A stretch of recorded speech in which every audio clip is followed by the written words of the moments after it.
On this episode of the Anika Apple Podcast, I deliver the divine guidance for 2025. Welcome to a new year, and God is doing a new thing. I was so excited to have the opportunity to deliver the divine guidance with my sister, Kailei Carr, in our Beyonding session. I joined Kailei as she led our morning motivation that we do at the beginning of each year in the Beyonding community. And this session that we held on YouTube gave me the opportunity to also share the divine guidance for 2025. We shared it live, and you can witness the recording here or watch it on YouTube. Thanks, and as always, I wish you peace and blessings. Enjoy the episode.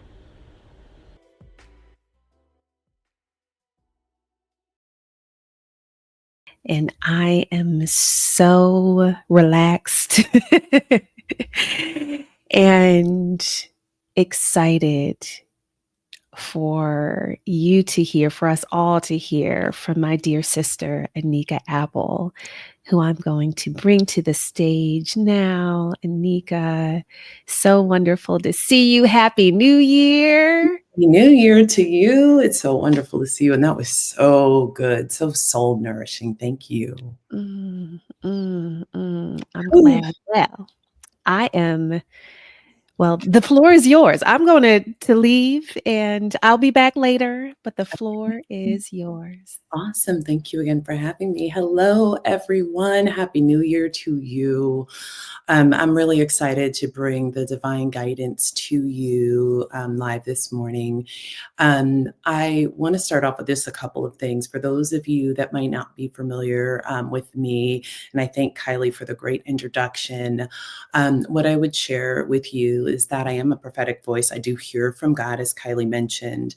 And one of the things that I always start my divine guidance off with saying is that anytime you hear a prophetic word or even advice for that matter, you should always be taking it back to check with God, your higher power, the divine, however you consider that, which is greater than you, and check it with yourself. One of the things that happens quite a bit is that we will hear something and think that we understand what it means. And that is because we process things through the context and experience that we have. And what we can miss is having a really good, deep understanding about what it means specifically for us. And so, no matter how trusted the sources that you hear from, I would always encourage you to take everything that you hear back to your higher power. For me, that is God, and that's what you hear me refer to, the divine source, whatever you may call higher power, I will call that God today. And I encourage you to insert whatever it is that you use as that. That you use to identify your higher power as well. But you should take it back to God and ask specifically how it applies to your life. Some things are informational and you understand what is happening in the world around you that may not be specific to your path. And sometimes you need to double click on it a bit to understand how to truly apply it in your life so that you can get the most out of whatever that experience, time, or test is there to show you and teach you. So I would say to you, always check the message. The second thing that I want to share with you is that I start off by talking about the relationship that you have with the divine, not from a place of assumptiveness, but from a place of encouragement. We all need to know that we are connected by something that is greater than ourselves. And however that makes sense to you at this point in your journey, I encourage you to embrace that and to seek deepening that relationship. It's really important for us to have a deeper understanding of self. And because we relate things, it's the way our mind works. When we relate ourselves to a higher power, to an altruistic thought, to something that is bigger than ourselves, it gives us the kind of context that we will really need to be successful in 2025 and beyond. The last thing that I would say to you before I get into the message is that one thing that was very distinct for me about what God has been saying to me about where we are going in this journey of 2025 and for several years forward is that this is a time for us to start with self. And I pause there for a moment because one of the things that God has been saying to me about this year personally for me is serve first. So that mantra, I'm sure, will appear in lots of things that I have the opportunity to do this year, because God is saying that when you build the foundation thinking about serving, how will you serve? How can you serve? Then it creates the right kind of framework for you to build the relationships, your business, and even connections with people in community in the way that we will need to have that exist in the world. So if you think about that, that's the message that God has been saying to me. And then the message this morning that I'm sharing with you is to think about self first. What we have to understand is that in order for us to be able to serve from a pure place, from a genuine place, we've got to get really clear about who we are.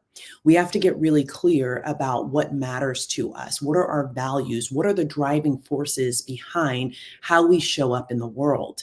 And in many cases, that will encourage you to go through an exploration of healing, places where perhaps there are traumas or experiences that you have not been able to let go. Perhaps it hasn't been time, or maybe have needed to be equipped differently to do that. But it will be important for you to nurture yourself first. A few years ago, probably in 2020, when we were experiencing COVID, I feel like it became very commonplace for people to talk about putting the mask on yourself first.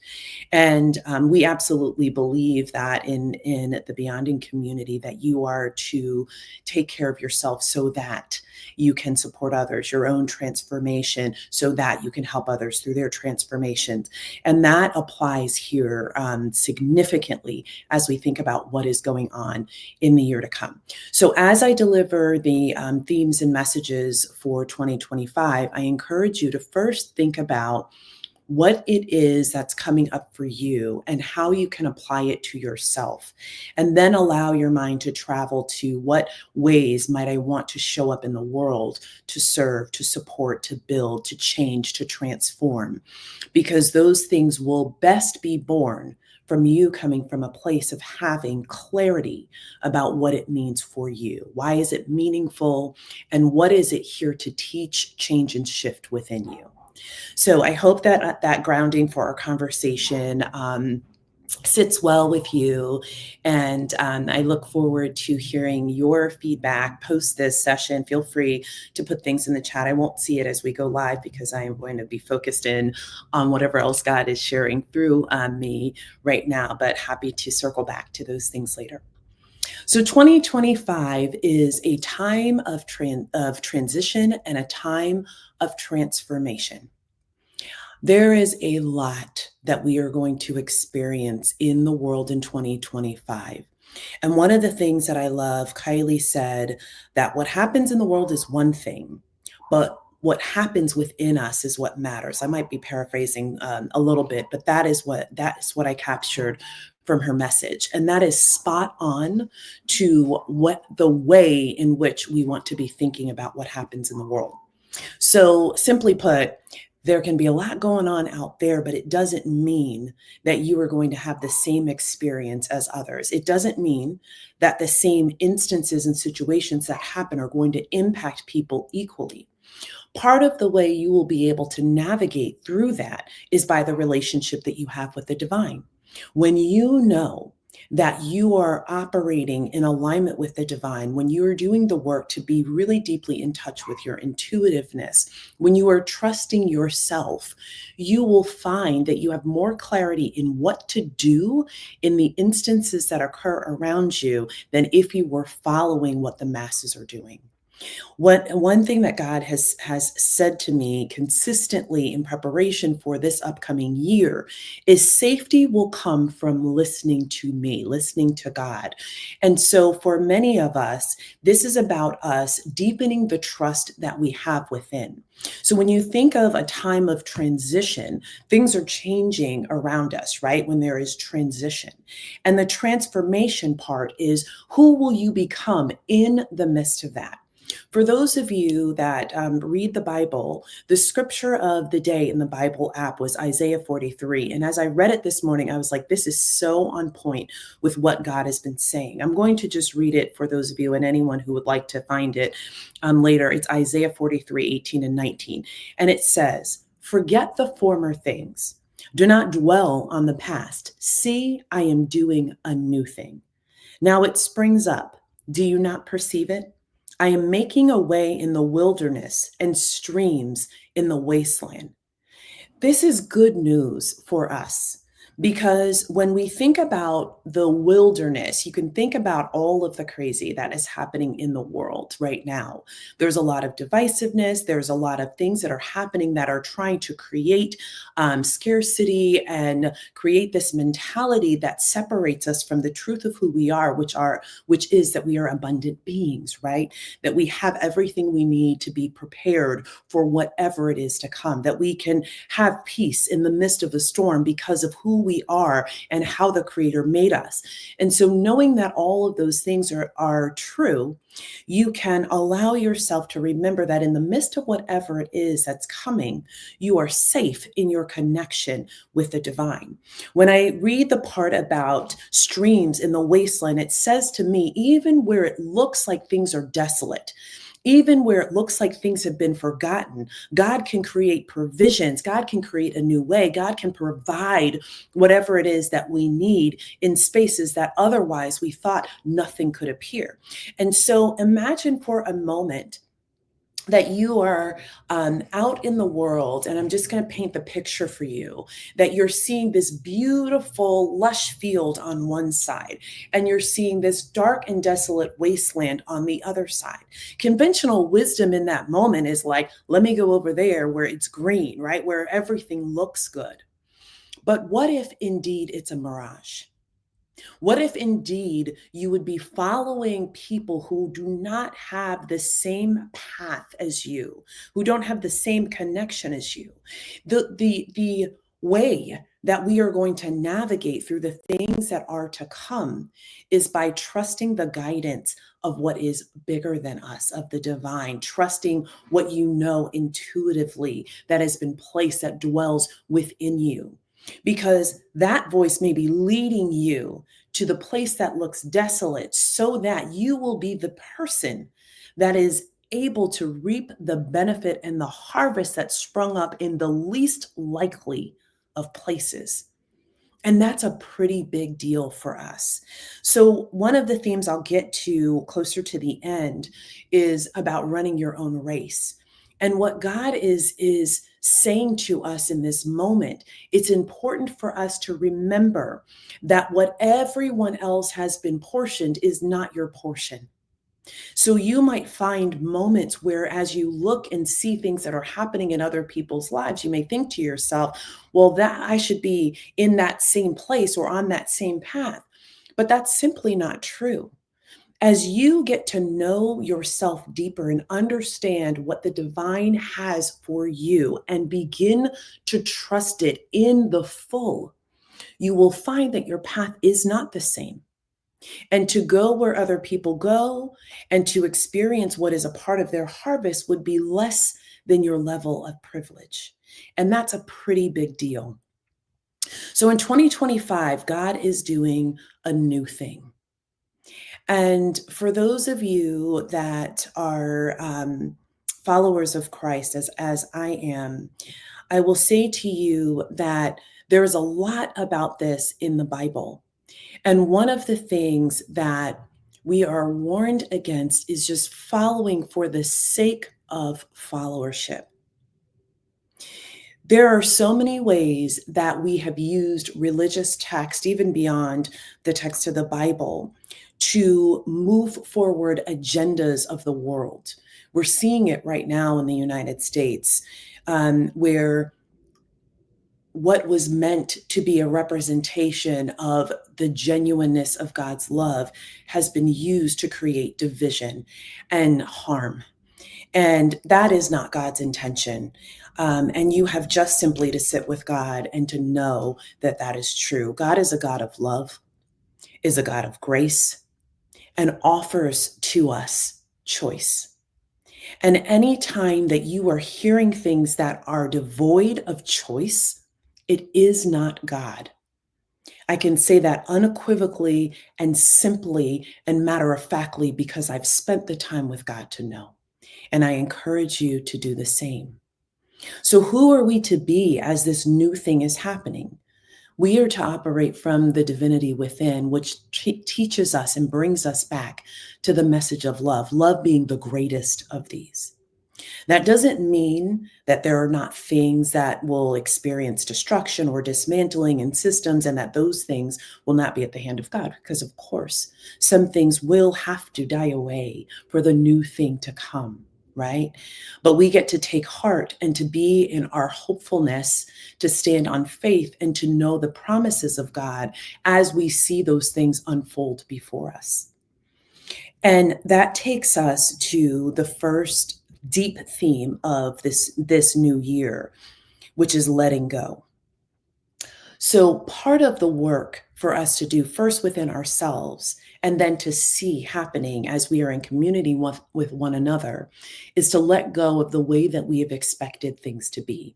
We don't exist in a way that is simple enough for us to use the words that have been stated time and time again without relevant context. I think about I recently shared a message, and I think it comes out next week. But I talked about how we have many of us have held on to this thought around faith without works is dead, right? And so I'll use that as a really good example. And so part of that, what that meant for me in my life was, so I have faith, I bring something to God, I leave it with God, and now I have to go get busy doing things to try and make that thing come to pass. But that's not what this means. What God is really calling us to, and what God corrected me with, is that the work that sometimes you have to do in faith is to be still and to trust God. And the things that have to come, that have to happen in order for God to bring those things to pass, God will then give you instruction. So the shift in my mindset is that when I am in faith, when I'm standing faithfully, waiting and trusting on God to do something, first I go to stillness. I let go of whatever it is so that then God can do the work on the inside of me in preparation for that thing to come. And then if there are things that God needs me to do, if there are actions to take, I will get that instruction. That's very different than me saying, God, I want to X, Y, and Z to occur in my life and then trying to make it happen. So much of the word that has been passed down to us, so many of the life lessons that we have heard time and time again, so much of the ways the systems have been designed in the world do not work. They feed into oppression and fear. They're causing divisiveness and hurt. And in order for us to experience the kind of change that we deserve to have in this life that we live as we operate in our divinity, we have to allow ourselves to let go. So if I were to say to you this morning, let go of everything that you remember that you thought was true outside of your relationship with the divine, you would probably be like deer in headlights. Like, how do I do that?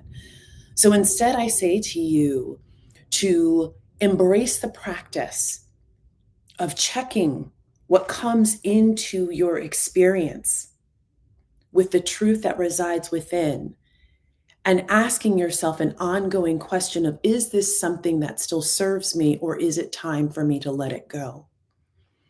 But you have to do that with an intentionality. You want to be sure that you are looking at things and saying, does this still serve me? After you do your self exploration, begin to explore the things, the systems that you encounter out in the world, and ask the same questions. Because through that exploration and what is revealed to you, you will see the places where it intersects with your purpose.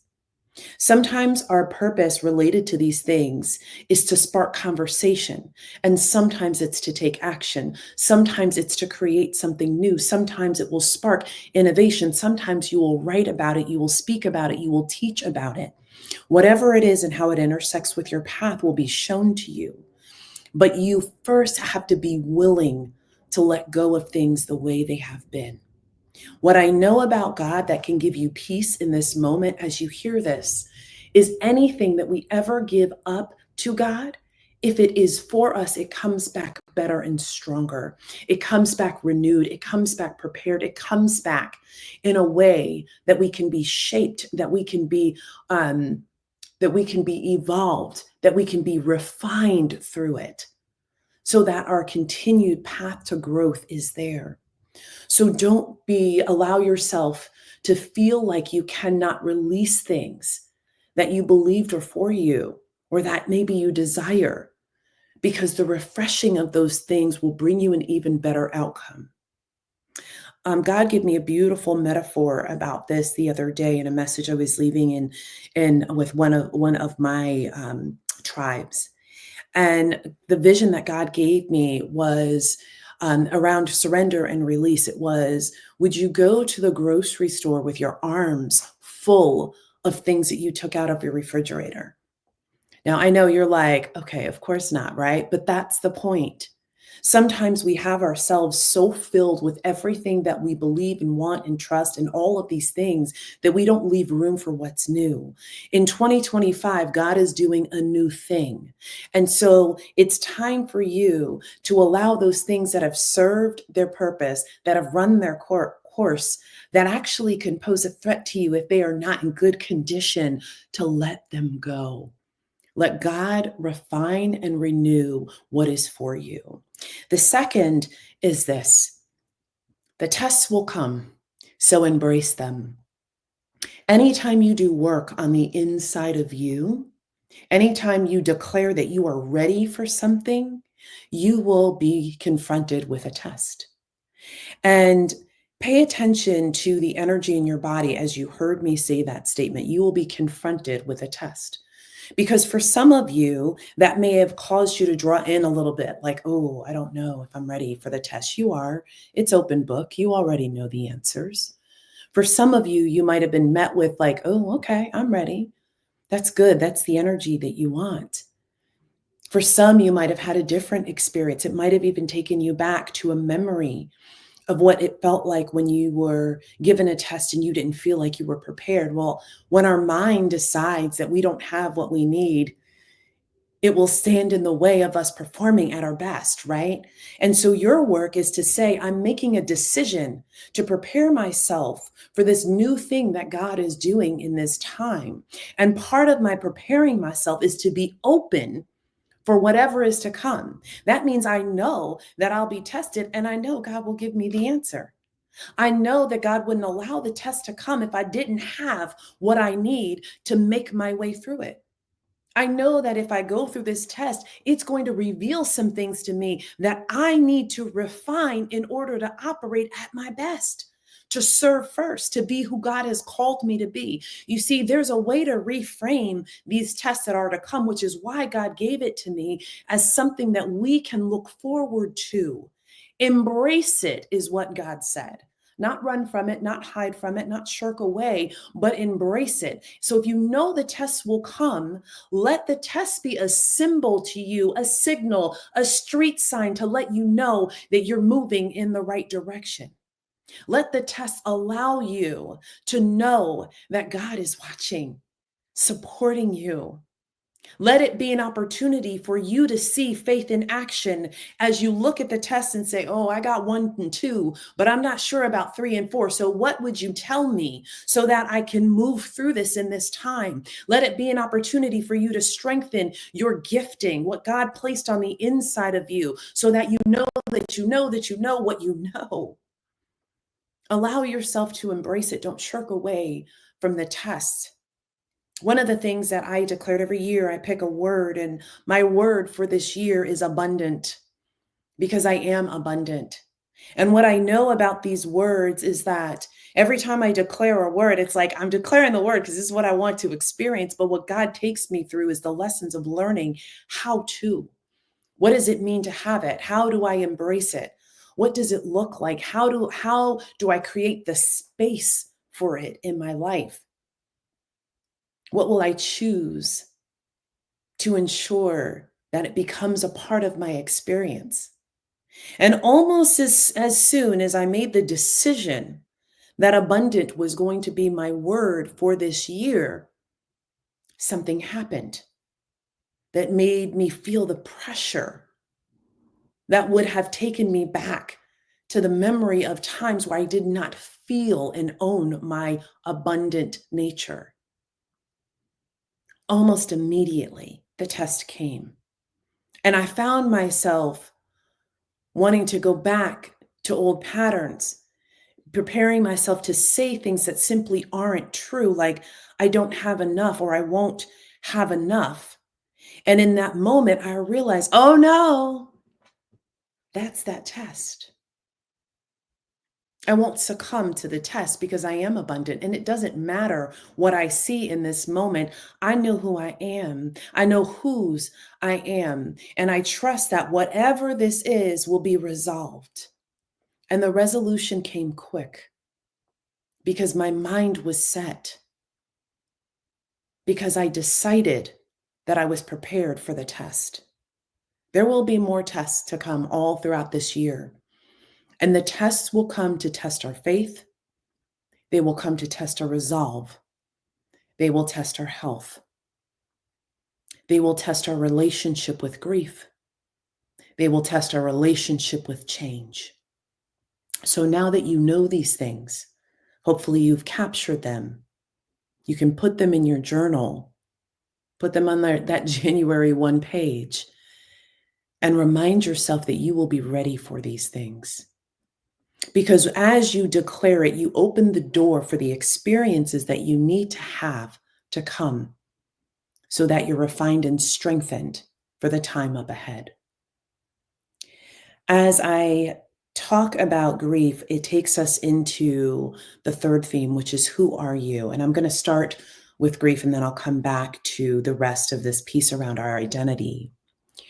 Managing grief is one of the most complicated things that I think we experience in our humanness.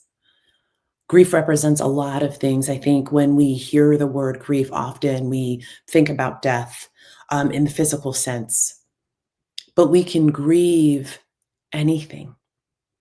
When I left corporate America to start my business, I grieved the who that I was. And I can tell you, I left in February of 2023.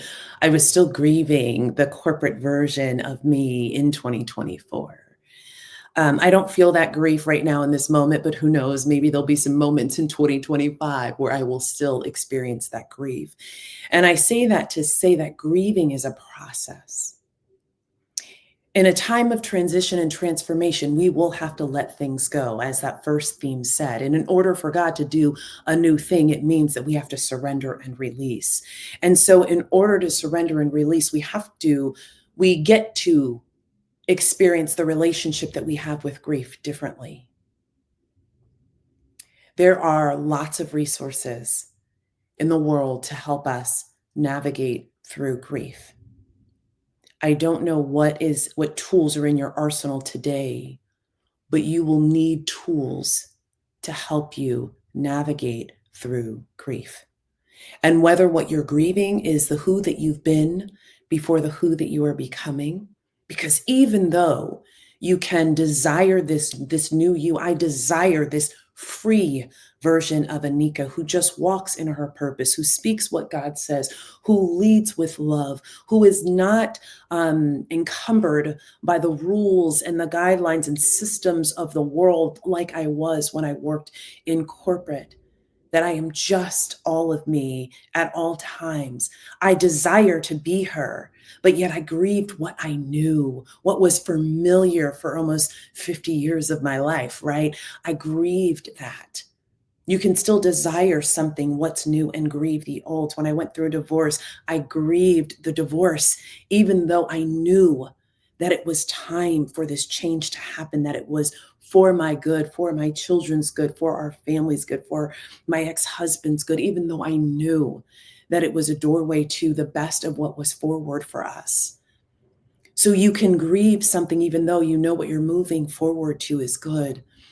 And I need you to know that, because in those moments where you experience grief, a lot of times we start to shut ourselves down instead of giving ourselves grace.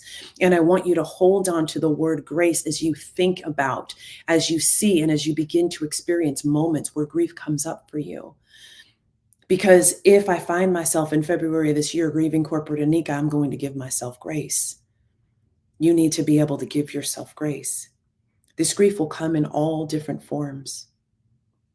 We will experience it in so many different ways. Part of what many of us will grieve is the way that we have experienced the world in the past. And for many of us, there have been things that we desire, we pray about, we talk about, that we're creating change around in the world because we know that it needs to change in order for people to experience the fullness of what they are supposed to have in this lifetime. For many who feel oppressed and marginalized, this grief will still come even though we want not to be in those systems and in those positions. But change will set the table for grief to come. And so it's important for us to have the arsenal of tools of how we navigate through grief. Think about what your relationship is with therapy, with support groups, your circles, your communities. Where are the places that you go where you will feel comfortable to share that you are grieving?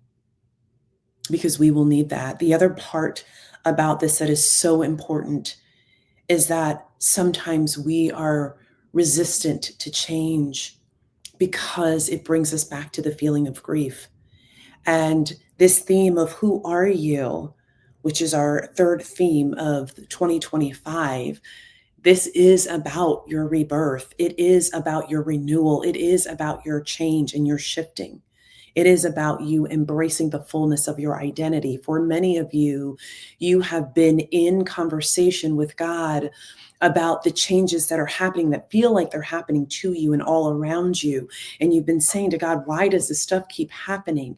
And what God has been trying to show you, and what I'm reinforcing for you in this moment, is that you have been refined, and God is trying to get you to trust the you, the truth within you, the you that you have stated that you want to be, but yet have not embraced because it feels so unfamiliar.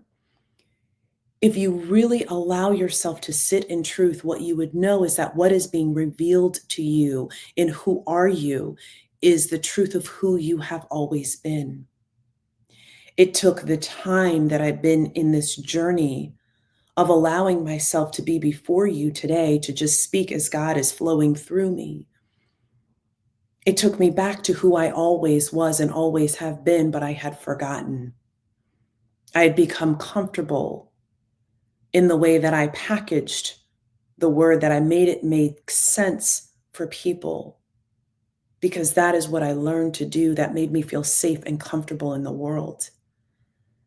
In this place that I sit now, my safety and comfort is that knowing that God covers me, that I will not say what God is not saying when I am speaking for God. And whatever your version of that is, being in your divinity, in this truth of who you are, as you begin to let go of the image and persona that you've needed to create to be safe in the world. First, it's grieving and trusting that letting it go is safe, and it is. And then the second is allowing yourself to feel the joy of reconnecting with the truth within. For so many of you, you're right in the middle of the journey, and I see you like in this place of wriggling through it. Just know you are right where you're supposed to be. And more of this revelation of self is going to come as you open yourself up to it. And if it feels scary, that's okay. Because of course it does. You're shedding what you believed kept you safe. But now you have the opportunity to remember that you've been kept safe because God always provided a way for you to exist in the world that was right for that time and context. But in this moment, God is doing a new thing. And that new thing creates the space for you to be all of who you are. And it's making me feel teary in this moment because this embracing truth is how we change what's happening in the world. It's all of us standing boldly in who we were created to be and trusting in what is beyond us. It is simply beautiful. And I keep seeing the caterpillar evolving into the butterfly, like trusting that even though there's pain in this process, one day I'm going to emerge from this cocoon and I'm going to fly. And I will spend the rest of my days flying, flapping my wings, and enjoying the grace of the wind underneath me, carrying me to places I never thought I would see. There's such beauty in this transformation if you trust it and trust the process. So you are to be on your journey throughout this year of who are you? Again, first focusing, applying it to yourself. Who do you desire to be? What do you miss about the who that you were as a child? What did play look like? What was freedom like in your experience? And then how can you apply that to yourself? And then what relationship does that have with the world around you? How do you now desire to want to share the who that you are with the world? The last theme is to remember that you're running your own race. I mentioned this early on in the beginning as I talked about God doing a new thing.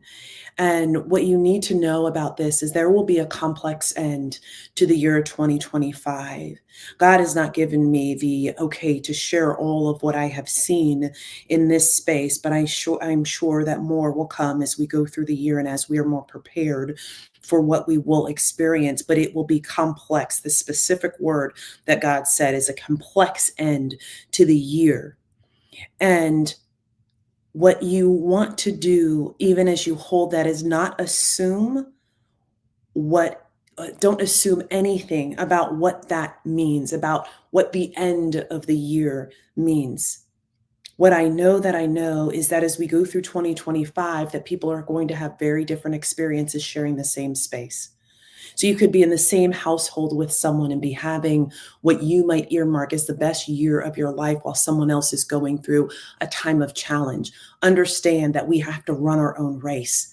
What you may have said yes to in preparation has you ready to embrace whatever it is that God is giving you in this time. And someone else may have taken more time to give their yes to God. And so there may be more refining that they need to go through. Our experiences are not going to mirror one another. So if you are starting to look at someone else's lane as they're running the race, you might trip in your own. So focus on your own race. This is a time for us to have care and consideration for others, but to keep the blinders on so that we're focused on where it is that we're going. And the other thing that God said to tell you is that sometimes we get fascinated by looking at who won the race because we think that the end of the race marks something significant, but you don't know how many other heats you're competing in. Hear me clear. Someone might have won this race, but it doesn't mean anything about the preparation of what is to come. What if the race that you were running was not so that you came in first, second, or third, but it was so that you would build endurance, because when you get put into your next heat, you're going to finish that one first. You're going to finish it first where it matters. So you are to be focused on running your own race. Sometimes we need to see things happening around us to stir up the feelings, to remind us of who we are and what it is that we are geared to do here in this world. And so we need to have those things around us to remind us that we too are running and that we're running our own race. When you get to the end that God has identified for you, you will know. So don't let the end of the race, the breaking through the tape, be the moment for you that then creates despair. Instead, congratulate yourself for finishing, for doing the work to get to the end, because you understand that it means preparation for whatever is next to come. If you go back and look at the Olympics, there's so many stories of people who had challenges, some by their own hand, and some things that we might believe were unfair, right? Who came on and in this last year, who took all the gold, who walked away with more medals than they could have imagined because they ran their own race? What if the prescribed path, the best possible outcome for them, meant that they had to experience challenges in the Olympics before in order to really focus and deliver what it was that they were intended to, the height of what they were supposed to have? Don't allow what is happening in people around you to make you feel like you are off track or out of time, because the divine is the only one who determines that. As long as we have breath, there's opportunity and choice for us to continue forward. It's not over until God says it's over. I'm literally hearing that song in my head right now. So let your hope be in that knowing that you are in a marathon, and you might have several heats. There might be several races that you run. But if you look at them as an opportunity for you to understand that you are building endurance and resilience, for you to see the growth, for you to compete with who you were yesterday versus who's running in the lanes next to you, then you will understand and have the unlock that you need for the year up ahead. Remember that who won that race doesn't mean anything, because it's not over until God gives us the final word, the final moment, the final nod, and says, well done. And then perhaps you'll move from a race to being somewhere else where you're walking in a beautiful garden of freedom, of love, enjoying whatever it is that is to come. One of the things that God has been showing me all throughout 2024 is what I refer to as the promised land. And it is beautiful and it is peaceful. And what God showed me is that people are so uninterested, respectfully, in what is happening in the lives of others. Right now, people take to the internet to tell people about how to live and what to do and to correct them when they think they're wrong. And eventually that will pass away.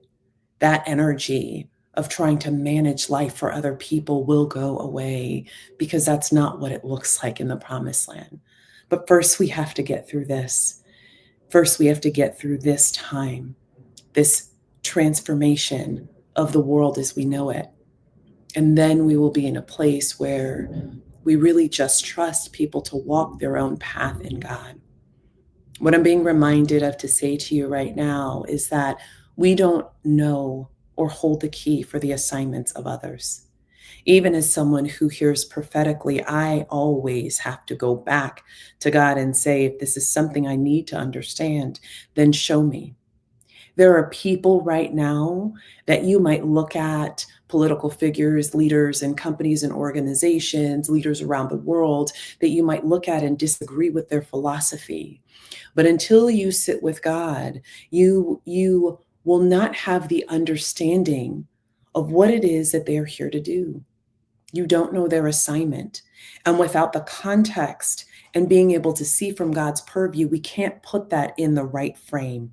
We don't fully understand that. And so be worried about making judgments about what's happening in the lives of others and what they're assigned to do, making assumptions about the assignments of others, because our assignment is not someone else's. God gives clarity about the assignment of others when it intersects with ours in a way that brings glory to God. And so if it is not intersecting, then quite frankly, we don't need to know. It's not for us to manage the lives of others. Instead, it is for us to stand boldly in our divinity, to allow the light to shine through us, and to be present to allow people to see God working through us, to experience God's love, acceptance, and grace and kindness, to experience what community really feels like. So the more of that love that we pour out into the world, the more that God can do the work to change and correct and evolve in places where that needs to happen. And the more grace and acceptance that we can have that there are things that we simply won't understand, the easier it will be for us to navigate through this year. This year, God is doing a new thing. The words, even that you've heard hundreds of times before, will have different meanings. Sit with God to understand. The revolution that has been happening within you so that you could come, and I mean revolution, the things that have been burned away, the things that you have been wrestling with, that you now get to choose to release are happening so that you can live your best, brightest, and boldest life, so that you can live in a way that is full, so that you can live in a way that is your truth, so that you can live in a way that brings light and glory back to God. This is what we are to know in this moment about the year of 2025, a time of transition and transformation. I send you all peace and blessings. I pray that you experience incredible abundance in this year and that you are reminded that you are abundant. And I pray that your family and you and all of the things that you touch are well, that you experience exponential growth, and that you have the opportunity to commune and to deepen your relationship with the divine in the ways that honor your soul. Peace and blessings. So as we went through the divine guidance for 2025, you now know that this is a year of transition and transformation, and that we start off the year by God talking about them doing a new thing. It's so important for you to, again, take note of the different messages that came up and to witness your own relationship to them. What are the things that are deeply resonating with you? What are the things that feel like they're creating challenge or tension or even angst in your body?